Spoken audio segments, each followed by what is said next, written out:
Today, we're diving into something that doesn't get enough credit, doing things just because they're fun. No pressure, no deadlines, no being good at it, just pure, chaotic, joyful energy. And who better to talk about that with than my bestie, Meleah, who has been my partner in creative crime, accountability buddy, and fellow hobby enthusiast for the past decade. We even wrote 3 books together. She's always down for side quests to Michael's, a sound bath, dance or yoga classes, and her presence is a constant reminder to stop taking myself so seriously. Like right now, I'm literally sweating. Joy is a practice, not a luxury. Oh, I love that. Thank you. Whether it's painting badly on purpose, wandering through bookstores for hours, or taking on new projects just because we feel like it, we're here to make the case that hobbies aren't just cute, they're necessary. And doing them with a friend, that's the secret sauce. Let's get into it. Now, before we get into it, this episode is brought to you in partnership with Ground News. Ground News lets you see how different media outlets cover the same story, helping you spot bias and get the full picture. I only partner with brands that align with For Love and Justice's mission, and Ground News is a perfect fit, informed, intentional, and rooted in critical thinking. Sign up today and start seeing the news differently. Fighting evil by the moonlight, winning love by daylight. Okay, thank you for joining me, my love. Meleah is a badass product manager by day and my role model by night. She's like my own personal version of Chelsea Handler.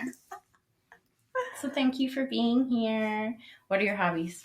You're so welcome. I have so many hobbies. I think I never really break up with hobbies. I just get new ones. So I really love reading. That's one of my oldest hobbies. One of my newest hobbies is dancing.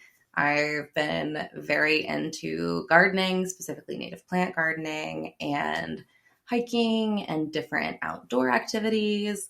I still consider kayaking one of my hobbies, even though I have not been this year. Mm-hmm. So that's what I mean when I say I never break up with hobbies. I've dabbled in painting, occasionally writing, any craft kit I can get my hands on. I've got all the supplies to make air dry clay, like sculptures, Your hobby all of the slut. hobbies. Hobby Absolute slut. hobby slut. Yes. Oh my God. And like listening to music, going to shows. Yes. I don't really consider cooking a hobby, but people do. Mm-hmm. It's not for me, I think. It's more but of I a do chore cook. for me. Yeah. I try. Yeah. Okay, so what are you reading right now? I am reading. She brought it with her. Examples. Them with her. So I tend to have a fiction and a nonfiction. I have not Three. started this one yet, but this is Anita DeMonte, Laughs Last. Got it out. And so it's by Xochitl Gonzalez, and I really loved her first book, Olga Dies Dreaming, and I listened to her give a talk as part of the Six Bridges Book Festival a couple years ago, and it was amazing. Like, she's just so interesting, and she really is driven to include a lot of her like Puerto Rican heritage in her books, and it's just at least Olga Dies Dreaming was really good. It was a really inventive sort of narrative style. That's the word I was looking for, like fresh voice. Mm-hmm. And I'm really excited to start this one. It's a cute cover, too. The colors. Mm-hmm. I might bring this to my next hair appointment and just be like, I love these the orange colors. Yeah, that is your hair. The orange has faded, but yes, it's my vibe. And then the Let Them Theory. Yeah. A must read. I've been enjoying it. I don't know, a third of the way through. It's been pretty quick. It echoes a lot of thoughts from other books that I enjoy, but it's also, or have enjoyed, it's all everything's content that you need to hear again and again. It's ideas that you need to have reinforced and drilled, and different ways of explaining how to live out those ideas. And so fundamentally, it's about trying to stop controlling everything and how you can do that. It's 300 pages on... Yeah, it's a normal size book. On how to stop doing that. Mm-hmm. Mm-hmm. And I'm enjoying it. But I don't always read like one book at a time. Oh, Oh, okay. that one too. book at a time. No, I also don't always read self-help. Sometimes I read like science for my nonfiction, or even memoir. Like one of my next books that I want to read is Hope by Jane Goodall. It's not the full title, but it's like Thoughts on Hope or something. And she talks about how, as a naturalist who loves chimpanzees, which is a species that's very at risk, how she maintains hope through it all. So it's an important one to read for now. But it's also nonfiction, so it'll be after this. Mm-hmm. What are you reading right now? What am I reading? What are your hobbies? That's how we got started on the reading. Oh, yeah. My hobbies. Reading. Spoiler alert. Yeah. Something we've bonded over forever. Yes. And then, dancing like you. I'm just going to copy everything you said. I don't do yoga as much as I should, but I do love it. And I love doing it with friends. Meditating is a hobby. It can be, yeah. And then I've gotten into gardening lately. I just landscaped my backyard with my dad's help. What are you reading? What I'm reading. Okay, Sunrise on the Reaping, of course. Also check my cute stickers. I'm very proud of them. But yeah, Sunrise on the Reaping, and that's depressing, but I'm about 20% of the way through it. I'm reading it on my Kindle. And then How to Giggle by my girls at the Giggly Squad, Hannah Berner and Paige DeSorbo. And it's kind of like a book table. What book table? A coffee table book. It's very, like, you flip through it, it's kind of like an editorial, like in a magazine. It's cute. It's got pictures of them. It has screenshots of their social media. And yeah, it's just advice on how to take life less seriously. And perfect. That's what we're all about. And that's what today's episode is about. Is a boot. Okay, so next question. What's your favorite thing about being my best friend? Ooh. I love that you are always down to be my creative partner in crime. Like, some people, you say, do you want to go do XYZ creative thing? And they have reasons why they can't do it. I don't know how. I don't want to. I'm scared. And you're like, I may be scared, but let's go. Why not? Worst case scenario, it's a bad time, or I'm bad at it, but it's a good time with my friend. Do it for the story. Do it for the plot. Yeah, you're down to do a lot, especially outside your box when it comes to activities and creativity. Ride or die in every way. Okay. So how did you reconnect with hobbies after adulthood made everything about productivity? Because you're a product manager. So you're all about productivity and essentialism. And a book we talked about earlier. Yes. Before we started recording. Girl boss phase where we went hard into hustling. A little bit of therapy, shout out to therapy, and being kind of tasked with finding your joy. And if you really sit with what are my needs and what makes me happy, and you're really honest with that, and you try to shed your preconceived notions about what you should be doing with your free time, I think for a lot of people, you'll find that your answer lies somewhere back in these passions. And even during our hustle phase, we did talk a lot about trying to reconnect with sort of your inner girl for that fearlessness. And I think, for me, it's an inner girl. For you, might just be child or inner boy that you're reconnecting with to see what you need to spend your time on, what is true to you, and starting from there, and then prioritizing that and recognizing it as something that's essential and that you need in your life, and going from there. And I kind of do approach a lot of things as a product manager where I look at kind of the big picture and I try to break it down into small parts. And even when I'm not consciously emulating those patterns, some of the ways that I approach ideas and projects carry over. That's not usually a bad thing, but it does kind of mean that I think about things, in this bigger way where I'm okay, what is fun? And then I think of the elements of fun and kind of, okay, how do we get to fun? And it's more fun in the moment than that sounds, but it's very deliberate. Okay. Was there a moment that you realized you just missed doing things for fun? I don't know if I can think of a moment specifically, but I can think of a era, and that would be college. I was so stressed by trying to make everything perfect and doing well at work, but also thinking about my time beyond college. And you have, especially with a lot of my hobbies being reading, or a lot of my hobby time being spent previously on things like reading, it really shifted when I had to read so much for someone else. I missed reading for fun. And from there, I think I found other things that I really just kind of missed doing for fun. Like I had a lot of fun. I did fun things, but in terms of like fun being an integral part of my daily life, I really noticed it in terms of reading in college. You're so right. I didn't read on my own until after college. It wasn't fun. And after high school, of course, too. Because you're forced to read so many books. You don't have time for your kind of self-directed reading. I know the moment that I realized I missed doing things just for fun. And it was when we started taking dance. Because Meleah asked me to take dance classes with her. And I just kind of said yes before I really thought about all the like PTSD I have from my dancing years.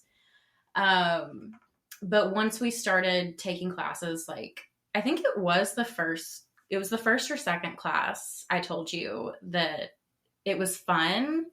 And it was the first time dancing had been fun, like as far as I can remember. Yeah. And I was just doing it for fun. Like at that time, we didn't think we were going to have a performance, which we do coming up.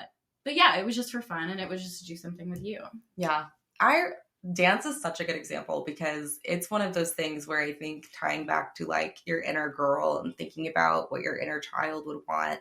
When I thought about doing things for fun, it was like, what is something that I may have like kind of, I don't know, always wanted to do. Sounds so dramatic, and it's not like I was just pining to dance. You but can it was be dramatic. like, It's okay.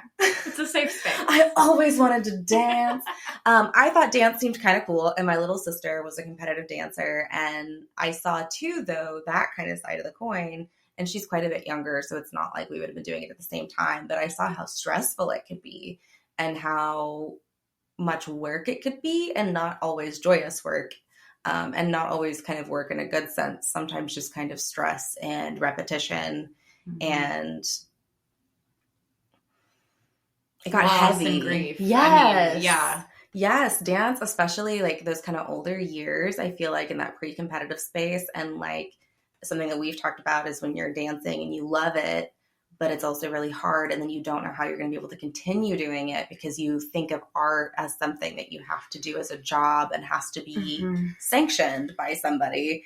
And a lot of this will apply to other hobbies too. But I think art is such a kind of creative hobby, and it's something that humans need to create. And I think for a lot of people, one of their hobbies is some form of art, whether it's music or writing or visual arts. But dance as something that I'd kind of always been interested in or thought about doing, but maybe didn't think was for me, or didn't know if I would like it, or didn't know if I'd be good at it. And then saying, this is interesting to me. Why not try it? And then see if I can get my best friend and my sister to come, because I know that they're already good dancers and they already are interested, and it's already something that they've gravitated to. And it's been so special. Like, I've loved it. I've learned a lot, and I've connected with my body in a different way, but I've also been able to connect with y'all in a different way. And it was such a special, like, all of this to say, like, it was such a special moment seeing you kind of come out of class and like, you were happy. Like, you had danced and you were happy, and you were happy with movement, and you were happy like in a free kind of way. And you've tapped back into that like multiple times throughout. And it's not that every week is like we go in and we come out floating on clouds. No. It's still effort, and it's still work. And sometimes it takes discipline to show up and accountability, but it's so fun. Yeah. And it was a part of my journey I didn't know I needed. Like, it was something I didn't know I needed to overcome. To come back to. Yeah, to come back to. And it's good for my inner child to find joy in something that used to be so stressful, like you said. Yeah. And stressful because of expectations. Like, if we think about, and I think this gets to a lot of like sometimes instruction, like you need instruction to develop, you need instruction and guidance, but sometimes our instruction can be suffocating. Like, dance is something that everyone is born doing.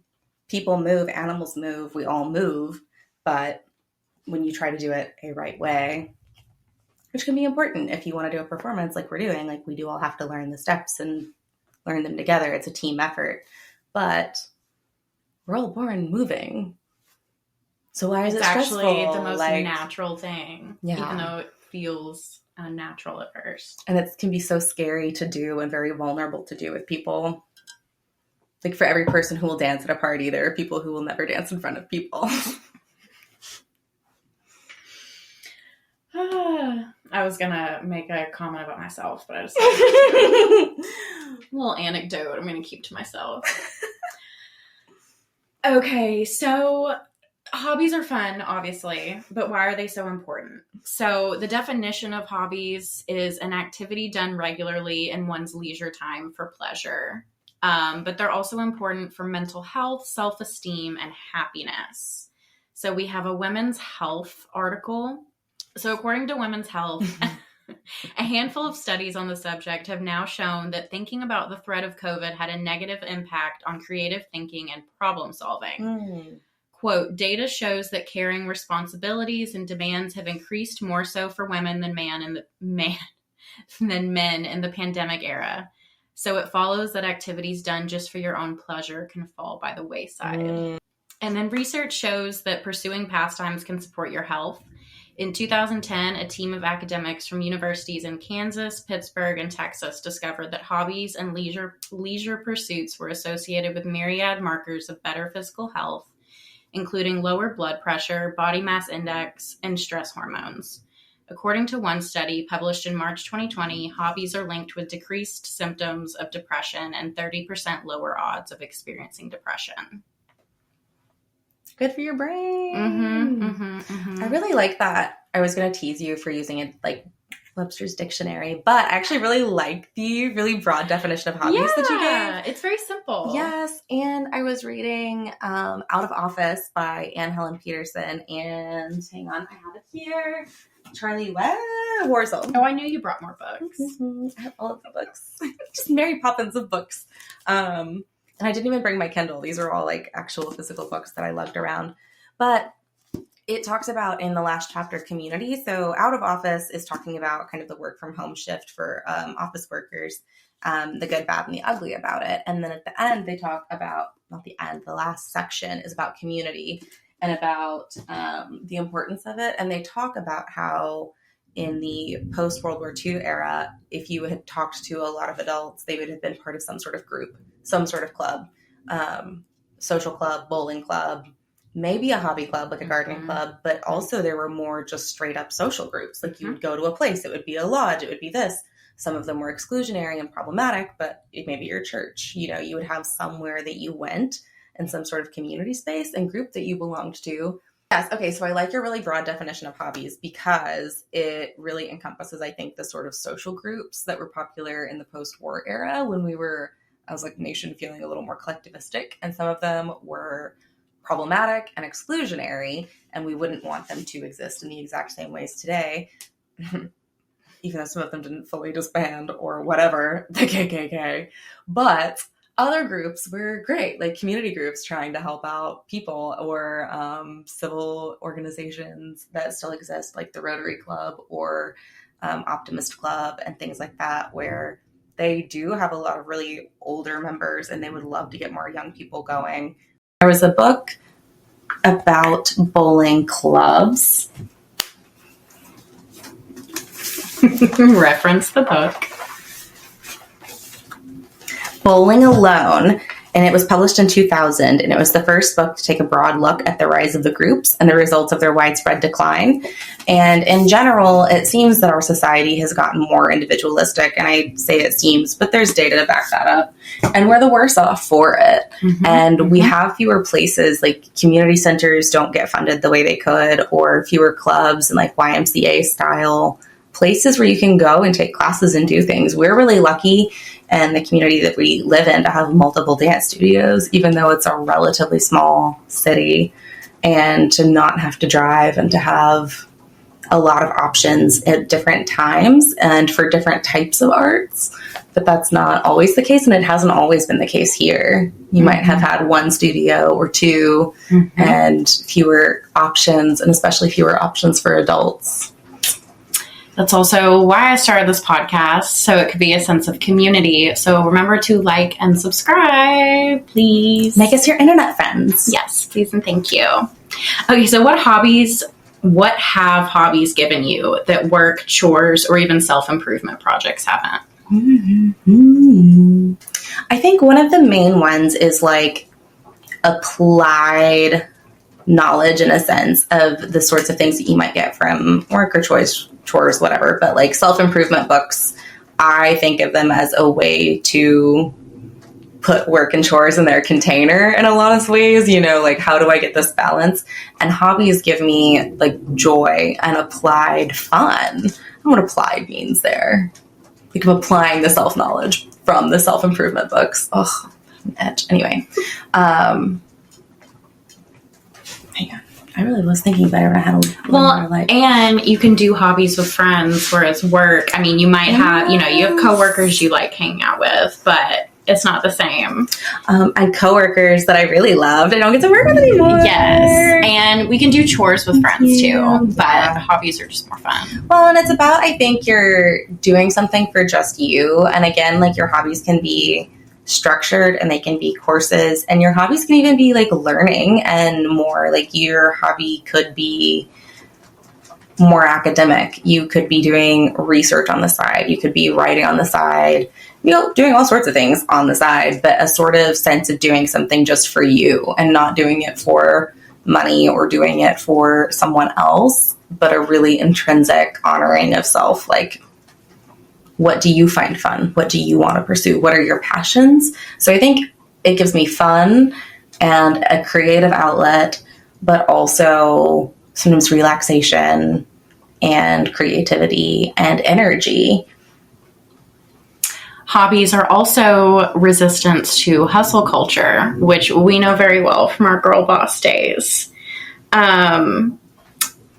But The Times has an article called Young Adults Embrace Life in the Slow Lane, and it's about the millennial pause. Have you heard about the millennial pause? No, what is the millennial pause? Okay, so it's slow living. It refers to taking a more mindful approach to every aspect of daily life. Its origins date back to the Italian slow food movement, where traditional food production techniques were championed in response to the fast food boom of the 1980s and 1990s. Today, online influencers promote slow living by embracing hobbies such as gardening, reading, knitting, and baking. And a large part of the lifestyle is also centered on sustainability.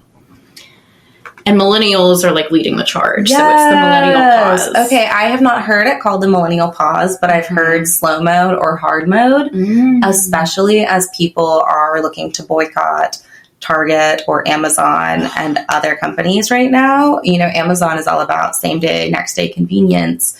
And so it is slow mode. Or if you're to go get your item somewhere else or to order it from another company, the fulfillment's not as fast and things like that. Like I ordered nail clippers and it took them a week to get here because they're going through the postal service and things like that. It's just slower. But I do think, and I see it a lot in sort of under-consumption or anti-consumption culture where like if you have to wait a little longer or if you have to wait a week, you might kind of rethink whether it really fits in your life, or you might find a different way to solve your problem. But it forces you to think a little bit more between point A and point B. And Anne Helen Peterson, Out of Office co-author, her newsletter, Culture Study, she also has a podcast, talks a lot about hobbies. And there was a subscriber thread recently about hard mode, and then people kind of talking about whether it was hard mode or slow mode. But even things like using your library more instead of using Netflix and things like that, I see people talk about in terms of slow mode and reducing your consumption. And I think it is a lot of people our age. So that's a cute name for it, the millennial pause. I know, isn't it? Instead of menopause. Yes, your first womanly pause. Yes. First the millennial pause, then the menopause. Fun times ahead. Okay, so we've talked a little bit about doing hobbies with friends and why it's fun. But there are more reasons why it's super important. So it adds accountability. You show up because your friend's expecting you to be there. In my case, Meleah texts me and harasses me, making sure I'm going to be there. Hey, you haven't been at dance in a week. Where are you at? Yes. I haven't missed in a long time. And especially since we've been prepping for performance, our attendance has overall been very good. Once I learned we were actually performing. Yes. my ass showed up. Sure thing. Mm-hmm. Mm-hmm. And that's like talking about accountability too. Like that's a hobby. In this case, the accountability kind of coming from the hobby, and we opted in to the performing, but it did add some pressure and some accountability. Like we've got to show up and we've got to learn and we've got to practice, and it just shifted it a little bit more. And I've enjoyed it to kind of have it make dance more a part of my like regular life. Like we met up outside of dance and to like practice different things, and you've been working on different dance things outside of dance too. Yeah, I've been choreographing. Yeah. Mm-hmm. It's exciting. But the accountability is so real, because especially I think I need it. I won't show up if I don't have someone like harassing me. And like millennial core, right? Like we're used to being able to look up anything we want to know on YouTube, which is great. But at the same time, YouTube can't say, hey, I haven't seen you in a week. Why aren't you watching this video? Have you practiced? Mm-hmm. Maybe one day it can. That's actually terrifying. I will stick to you. Thank you. Oh, thank you. I'm flattered. So we talked about it also brings deeper joy. You're making memories. You're giggling together. We talked about why it's important to giggle.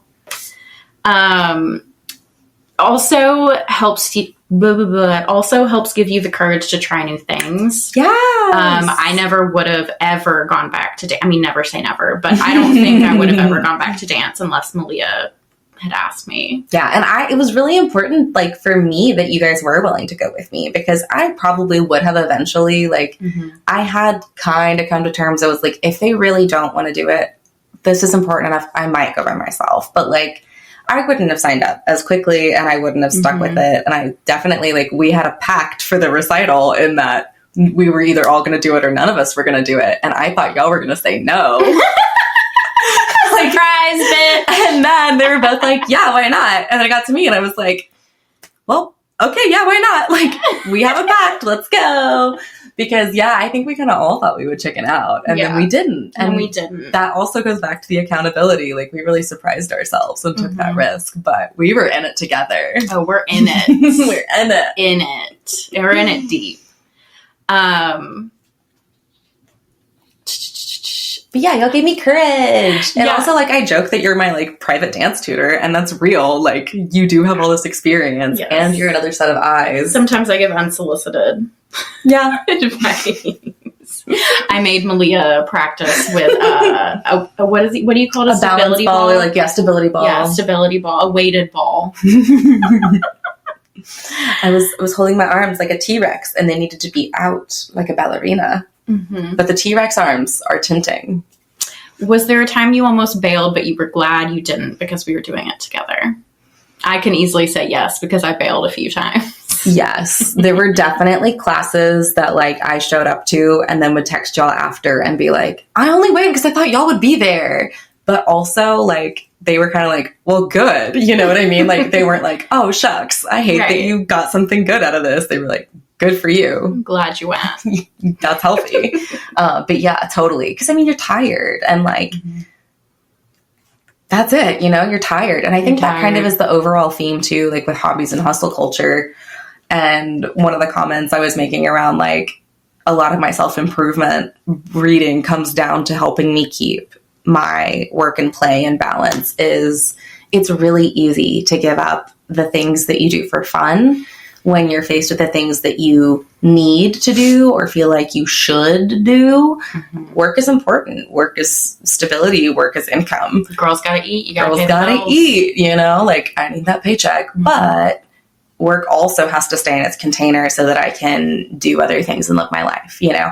And if you aren't mindful and you get too stuck in perfectionism or autopilot and listen to the culture instead of yourself, you can feel like you should never rest and you should be hustling and you should be working and you should be saving and you should be cleaning and your house isn't perfect, so why are you going to class?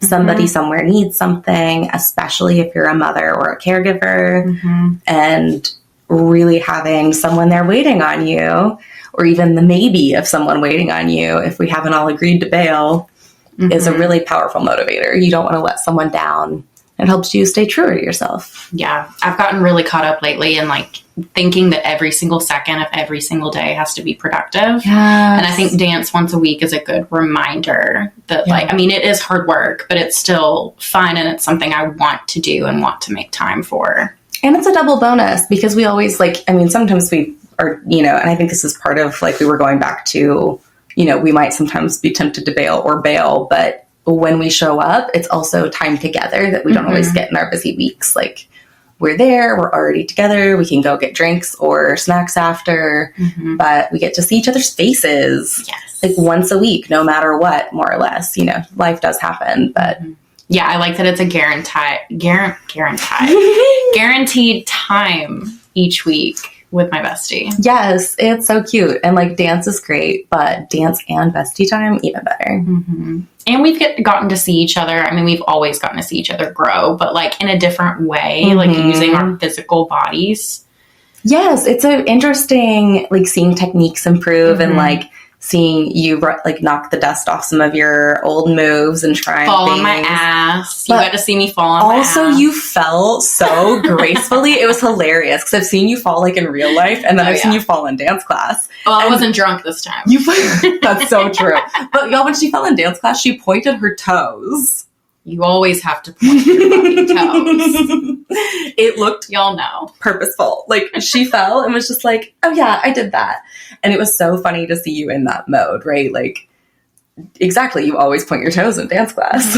Lesson number 1.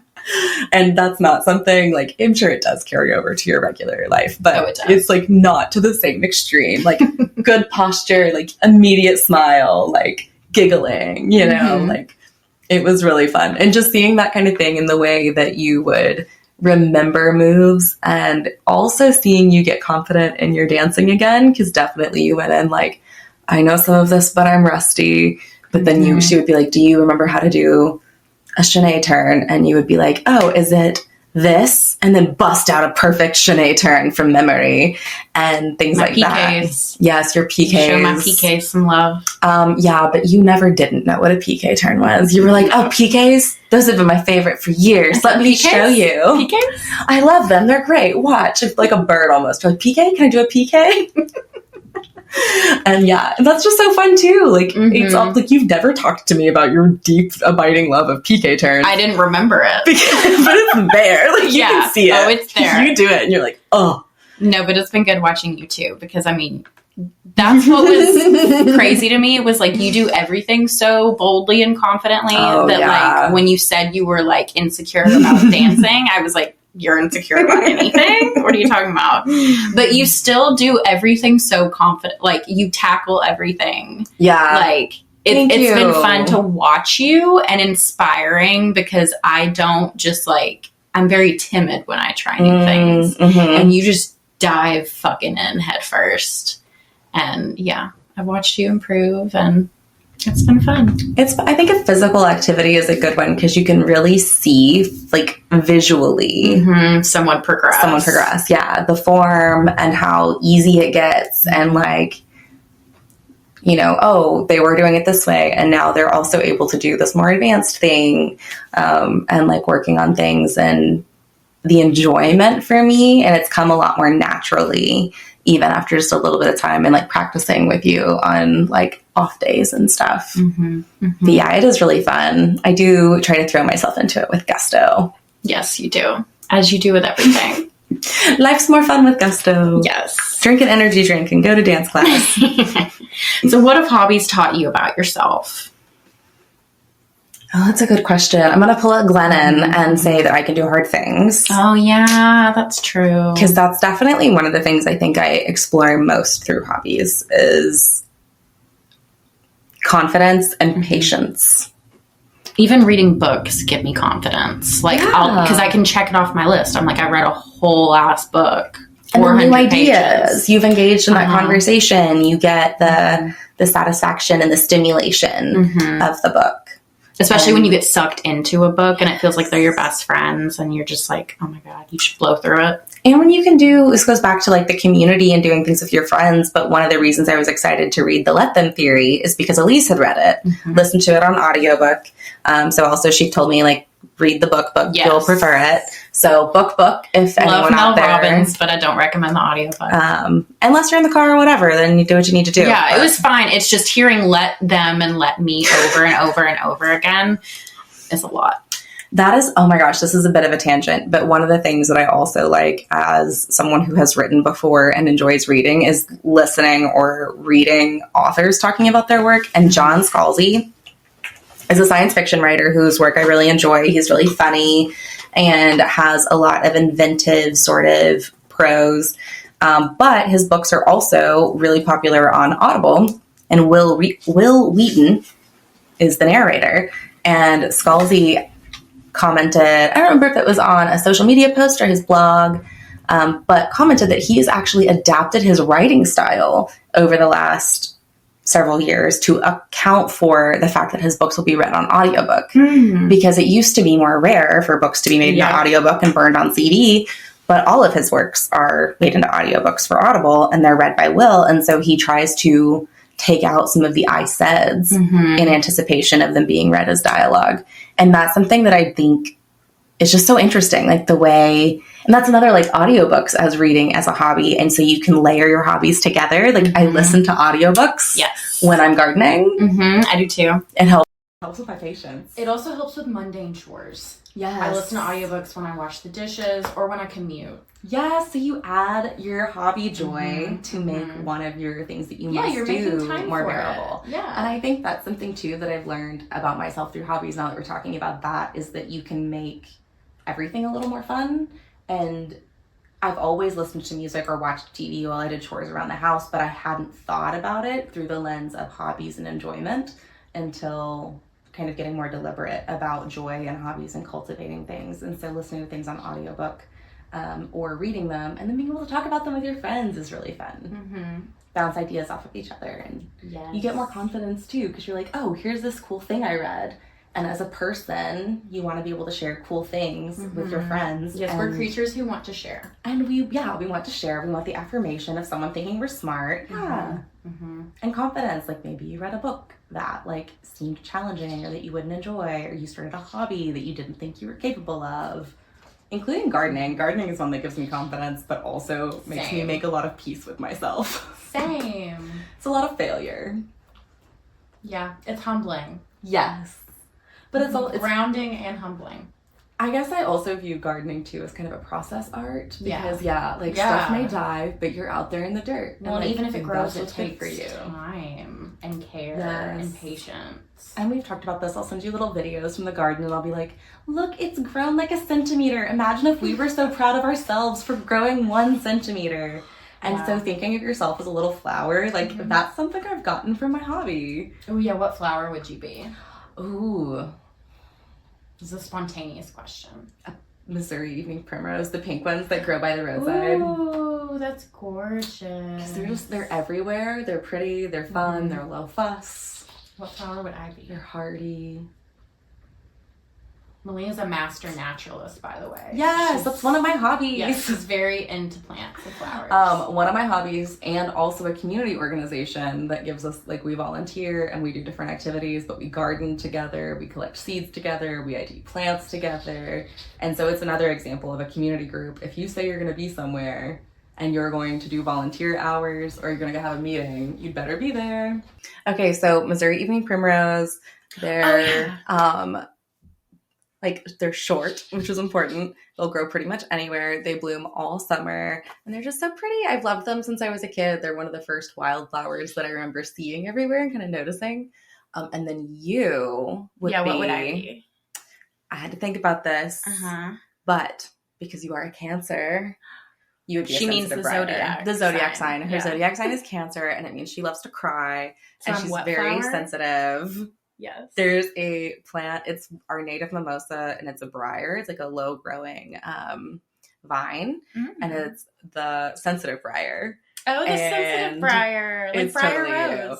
And so they have these beautiful leaves, and when you touch them, they will curl up because they don't want you to touch them because you're a stranger. I love that. And their flower is a pink, like, puffball with golden pollen. Just like me, I'm a pink puffball. Pink puffball. who's sparkly. Like the Yes. golden pollen looks like gold. They're need to look this beautiful. A sensitive briar. Ooh! That. I like that. Sparkly puffballs. I'll take that. And honestly, I could think of 1,000 plants for either of us, but that's like, I really like the symbolism of that one for you. Thank you.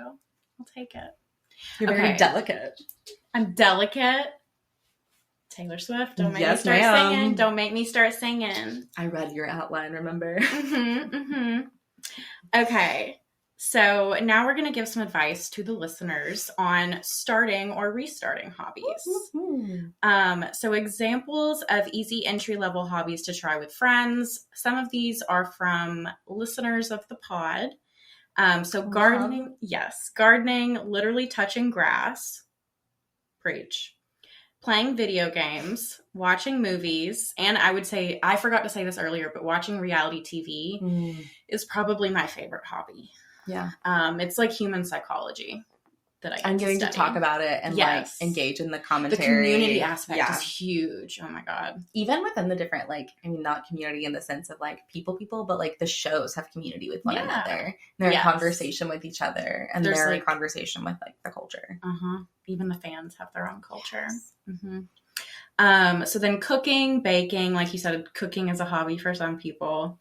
Collaging and photo booking, journaling, word searches, crochet, painting or drawing for fun, trying a new drink recipe, Cute. board games, makeup and nails, photography, and reading and book clubs. Yes, makeup is one that I was thinking about today because I did a little spot for the podcast. And I was Yeah. like, for me, it's really something that I just kind of do. It's not a huge expression, but for people in my life, like it's a big method of self-expression. Like they take really bold risks with their makeup and they make statements with their makeup. And it's kind of like cooking, I think, in the sense that I do it just because it's like, okay, check. But it's something that has I the feel potential cute. to be Yeah. a great hobby and like different lipsticks and different bold decisions. And I like trying different products. That's a hobby in itself too. Because I'm not necessarily, I did try a little different eyeshadow today. But yeah, I don't usually go crazy like with a makeup. little bit of like consumerism, but also make it fashion. Yes. Call me out on my consumerism. So some more advice when you're starting or restarting a hobby. Don't worry about being good at it. Pick something low pressure to start. Yes. Invite a friend, low stakes, low drama, and make it about joy, not results. Yes. Make it, remember that you're doing it for fun. That's Yeah. something that I think people take stuff way too seriously. Yes. I found myself venting to Cody a little bit about like practicing for the dance and just like my anxiety around it. And he was like, but remember how much fun you're having. Yes. And remember that like you get to do it with Meleah. He's a good egg. He is a good egg. Friend of the pod. Husband of My the pod. husband, yes. Pod husband. Okay, are you ready for some rapid fire questions? Oh, I have a little bit of advice for Oh, starting a yeah. hobby. What's your advice? We touched on it earlier with the like find a studio, take a class. So like if you have the means and you can afford to take a class or pay someone to help you like get into the hobby, that's always great. But check out your local library and your local community centers because there may be opportunities for even your local like newspaper or Facebook groups. There may be opportunities to go try a new hobby for free or for very low cost, even with instruction or in a workshop setting, or look for local studios that might offer chances to try things, or even events like if you're local, Conway has an art walk, North Little Rock has an art walk, and Hot Springs has an art walk where a lot of times there will be activities for the public where you can try different creative things or look at how other people are doing their hobbies and connect with people, depending on what your hobbies are. But trying to find community and learning from people. Like I said, we're millennials. We know you can learn how to do literally anything on YouTube. So of course, look it up on the internet. But there's really something to going and getting a hands-on experience. It's how we've learned things for years, centuries, eons. We would have things like handed down. And you would be amazed what you can find in your local community. Even if you're rural, if you look at like the state parks or things like that, there may be really low-cost programs to try new things.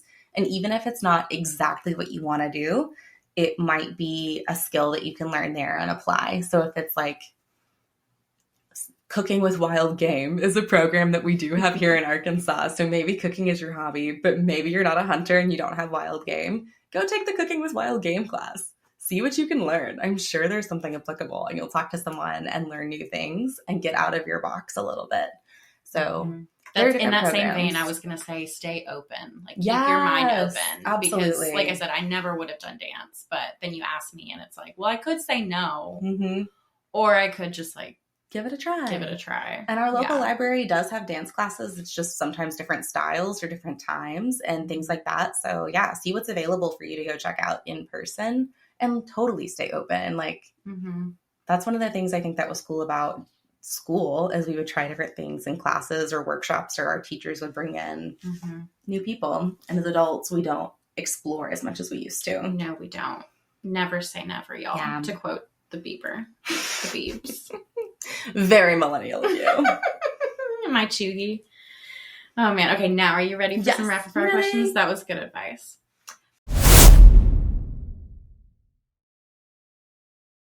Okay, here we go. If you could instantly master one hobby, what would it be? Painting. Oh, me too. Either painting or the piano. I want to learn piano so bad.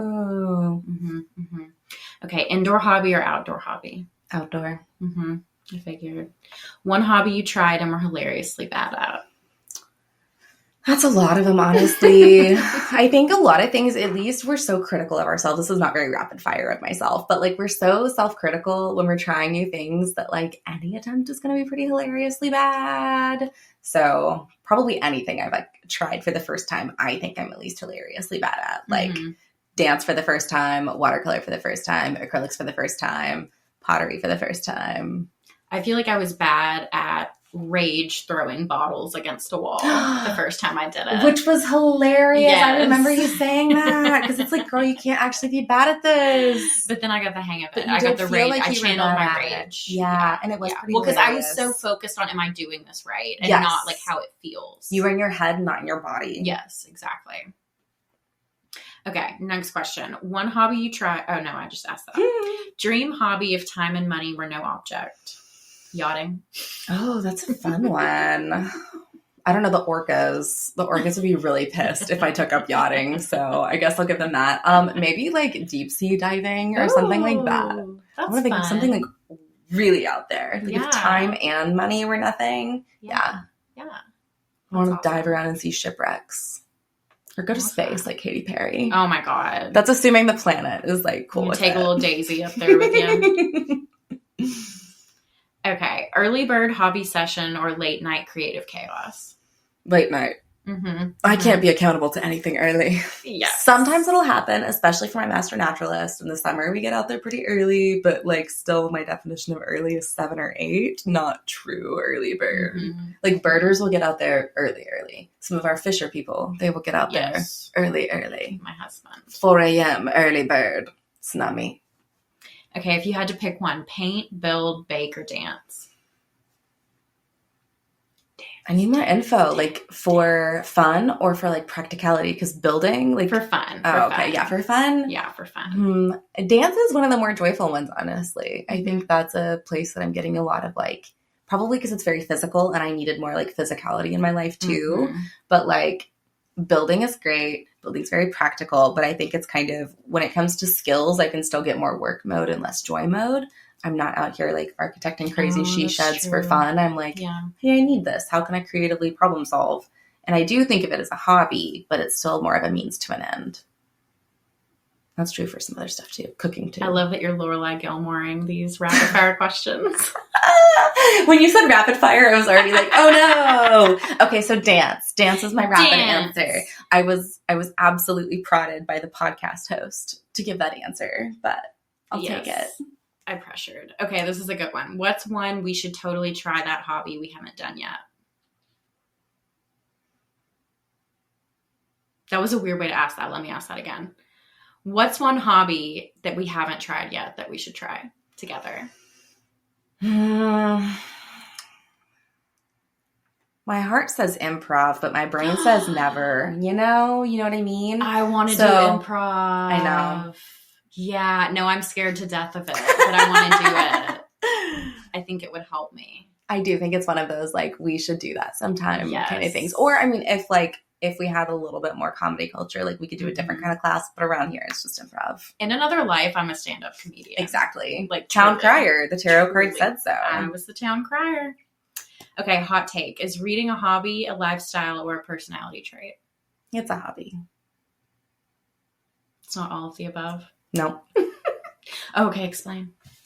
Now you want me to Lorelai Gilmore it. Yes, I do. I think it's not a lifestyle or, what was the third one? Personality trait. Personality trait. I think there are probably some personalities that are more drawn to it than others, but ultimately, and kind of same for lifestyles, like some lifestyles have more room for it, but ultimately I think it's just like any other hobby in that if it's part of your lifestyle, it's because you've prioritized it. Mm-hmm. The same way people who are like really amazing chefs have prioritized that in their private lives and they've integrated that in their day-to-day life. And then same goes for personality trait. Like it may be something that you're more drawn to or that you enjoy more because you're a certain personality, but I don't think there's any one type of person who's innately a reader. I think everyone is a reader really because it, for me, ties back to just the human capacity for storytelling. That was very insightful. Thanks. It's a good way to end the pod. Oh, gosh. Yeah, that was the last rapid fire. Okay, well, it wasn't very rapid. You did good, kid. No, it wasn't. It was Very not. Lorelai. Very Lorelai Gilmore. There's Okay. a reason we love those. Like, come on, Sherman Palladinos, they get it. Oh my god, yes. Problematic in Marvelous places, Mrs. but- Maisel. Yeah, we love a chatty heroine. I don't When think people I watch it, ever they're finished like, that. oh gosh, go back and do. It's I know. cute. Well, I didn't want it to end. So That happens. yeah. Okay. Thank you for being here with me, Meleah. It's been so fun. Where can everybody follow you? You can try to find me, but I have honestly been focusing more on my hobbies and less on the internet. So I'm still on Instagram for now as Meleah B. I log in occasionally and check things. And then I'm on Blue Sky occasionally as Mebby, Mebbe. And then Mebby. you can find me in Elise's group for Love and Justice periodically. I pop in when I'm on socials.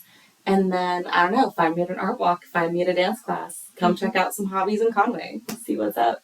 Period. Thanks for listening, guys. Don't forget to like and subscribe. And if you want to join the conversation, go ahead and join the Facebook group that Meleah just mentioned. It's called For Love and Justice. Bye, guys. Bye. You think you just fell out of a coconut tree? You exist in the context of all in which you live and what came before you.